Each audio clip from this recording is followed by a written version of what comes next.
Now, I know this subject became a little bit controversial only about an hour ago. Now, I will address that, but before that, I'm going to show you my giant home tank that I'm using to keep gizzard shad in. Now, I've gone to a lot of trouble to get this to work right. As you can see, it's behind tarps behind me right now. I put up a ceiling because most of this garage has an open ceiling. And I wanted to trap air in and around the bait tank with an air conditioner. So I put up, just some simple wood. I don't have anything fancy as the ceiling. And then I put 2 tarps up using just clamps. Just really easy stuff. And then I found on the marketplace a really, really cheap portable air conditioner. There's a lot of them for sale for like $100 to like $150. And I got a good deal on this one. And I've got it routed to my window. My window is not really close enough to the air conditioner to route properly. But I just used, if you can see it there, right there. That's AC duct. This garage has like an apartment next to it.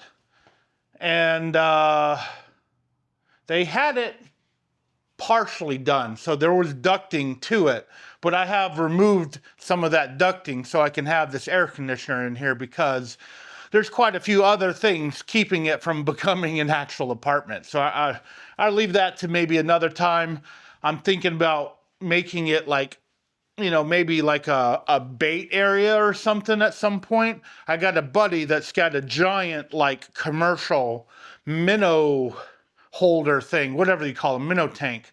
And we just got to get time to maybe get it over here and get it hooked up and do some demolishing over there. There's a lot of demo work that needs to be done to the apartment.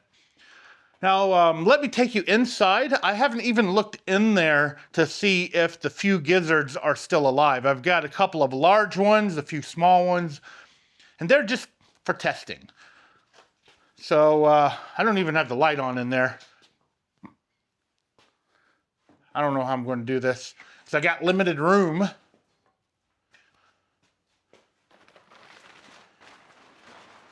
And you can see it's dark in here. Probably could pull this barrel out. I was going to use this trash can as a filter. Instead, I'm using it for storage for extra media. And that's where I'm going to put you guys on the camera, on the inside of this thing. Oh boy. Very, very limited room. Yeah, I'm trying to do this on the fly, I guess.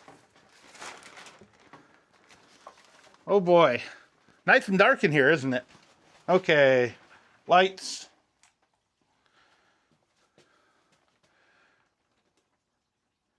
Move you guys down.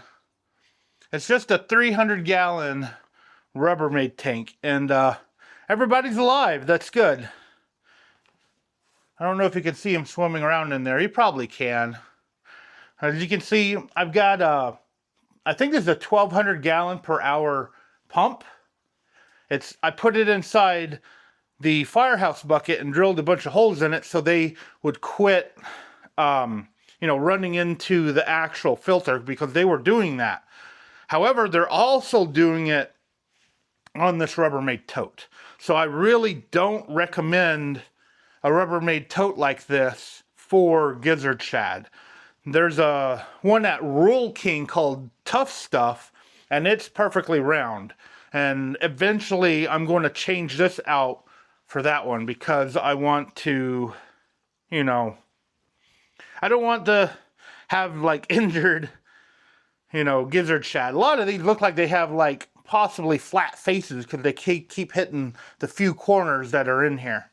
And that's one of the things that happens with gizzards. If there's a corner, they're going to swim into it. And even like when I turn this light on, it's like boom, that they shoot out and hit some of these corners at full speed because they get spooked by the light. I've also had a couple jump out. So I've had like two or three not make it from this initial testing batch. And I've had a couple jump out. So that's two different issues. I do not have any salt in here. And if you can see, yeah, you can see a little bit. Right there is a drain. And that's coming from outside. So when it rains, you know, it comes in through that pipe and then goes out on this pipe. And I've actually got it down in the water a couple of inches because to make it create a suction. So when it gets high enough and starts pulling out, it will create a suction and pull the water down a couple of inches and then break the suction. So it pulls more water out whenever it gets to maximum level. We had some good rain, so this has been changed out. That's why it's so clear right now. It was a little bit foggy, probably because of a bacteria bloom for when these were first put in here. But it recently rained a lot and it fixed all of this. It's now almost perfectly clear. There is a bunch of gunk on that because it's not 100% filtered outside. Now what I got as a filter here, I got a trash can. And I've got this as media. It's just corrugated pipe that I've cut up. And I've got a ton of this. I have a whole trash can full. So I could have a bigger one if I wanted to. And it goes in right to the bottom. I have some rock on the bottom as well to collect some of the gunk in the rock. And then it transitions up to this stuff. I may try to put something more finer in this eventually in the future, but for now I'm leaving it as is because it seems to be working. And you can see it's acting like a Venturi. A lot of bubbles of air coming out of it. And that's because the top, here, I'll bring you guys with me. The top of the pipe is cut. Come on, camera. You gonna work? I don't know if you can see that. All right. Come on, camera. All right, let's see if I can get this camera to behave. Go down, please. Go down. And see, top of the pipe, I've cut it open. And the air conditioner just kicked in. I've got the air conditioner set at 70 degrees. Move it over. Well, air conditioner is right here. And then I got the, piped out. And then I got a bucket to catch water because it still has a water drain on it. And it's about a quarter full. This actually is a dehumidifier as well, but I've got that mode turned off because obviously there's a lot of water in here for it to dehumidify.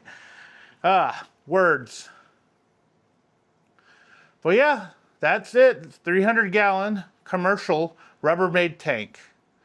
Now I'm going to catch one of these gizzards. Actually, I'm going to be catching all of these gizzards because I need them for a catfishing trip for some clients.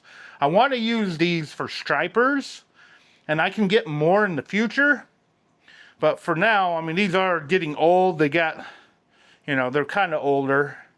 So it's time to use them for at least catfish for now and then catch some fresh ones if I can get a striped bass trip booked. I don't have any booked right now. But I do get people from time to time ask me for striped bass trips, and having this tank allows me to have some fresh gizzards for when someone asks me for a striped bass trip. Now let me go get a net.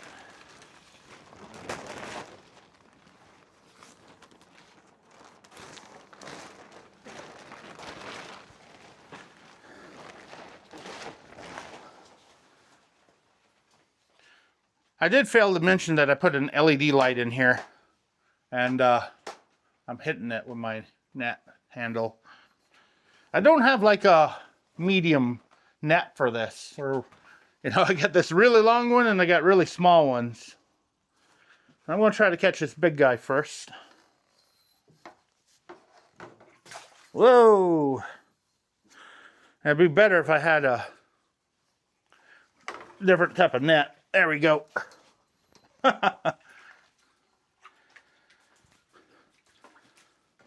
Show you guys what a gizzard shad looks like.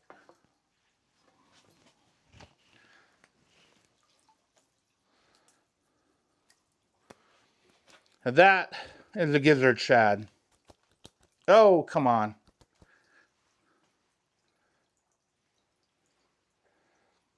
That is a gizzard shad.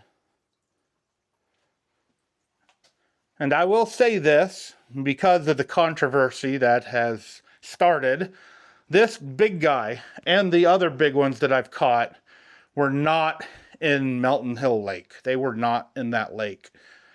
And because of the controversy, I'm not going to say where I'm getting these guys, but this is, really good striper bait. It's like perfect sized. You can catch them on the smaller ones, which I got a ton of smaller ones in here too. But this one, that's a good striper bait right there. And if I can't net them, in my area, I can always buy them from one of my local fish shops. There's a couple that keep gizzards. And yeah. Premier striper bait, and this can be used for catfish too. Even though we have, skipjacks around here, they will eat, gizzard shad. And this guy is going into the cooler on ice, along with the rest of these to go catfishing with.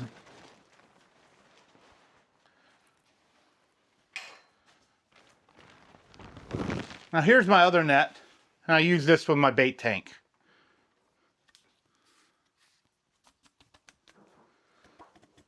And I might be able to catch a couple of these with this one. But I'm going to do that off camera. Like I said, there's a little bit of a controversy going on with gizzard shad. I don't intend on catching a lot. I just want to keep enough in here for a couple of, striped bass trips, which would be like 12 to 24.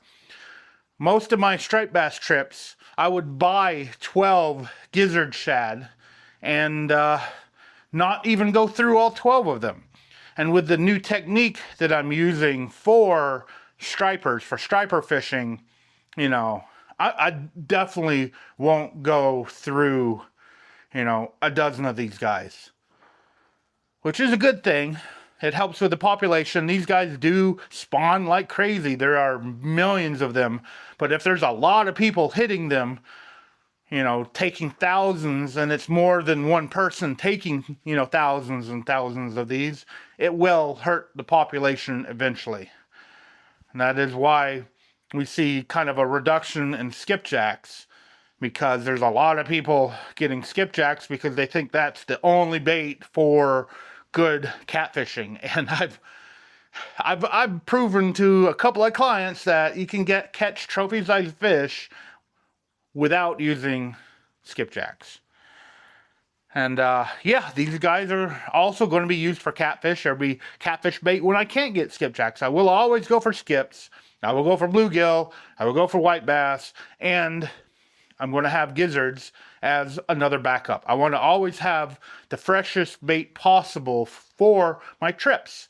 Fresh bait always catches more fish.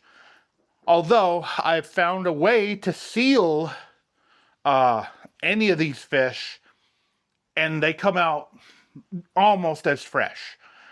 And it's not me doing it, it's somebody else. It's a buddy of mine, and I can use his frozen bait when I can't get fresh bait. Which this next trip, I'm actually bringing frozen bait too, because bait has been kind of difficult to find.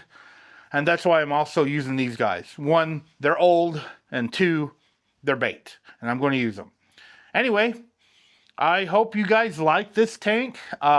It's not perfect, Like I said, I want to get one that's completely smooth so they quit swimming into the corners. I mean, there's all kinds of corners here for them to swim into.